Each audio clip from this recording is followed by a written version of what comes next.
we're getting in more inputs. The SIT in its report has said that the arrested accused are responsible for theft of cash and valuables, and the report also says that its findings so far, no trust members are involved. So that is the latest update that is coming from the SIT report. The SIT, however, says that these are only initial findings and the probe continues. The SIT also found evidence suggesting that the alleged theft of temple donations had been occurring even before the 27th of April 2026, but the extent could not be determined due to the unavailability of older CCTV footage.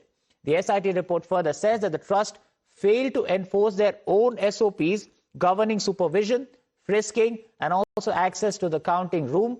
Further, the trust representatives also failed to monitor whether the MOU and the SOP guidelines were being correctly followed and being put into practice. The counting room in charge, Mr. Sushabh Srivastav, has also been held responsible for supervisory lapses that enabled the thefts. Let's go across to Priyank on this. So Priyank, now we have the findings of the SIT report, and while it mentions that they do not find any involvement of the trust members, they certainly have pointed fingers at the trust members for not really overseeing or enforcing the SOPs that were initially put in place. Certainly, though, the SIT report is certainly indicating that they could not find the involvement of the trust member.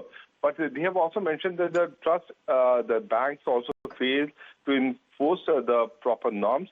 The trust had also failed to monitor the CCTV footage.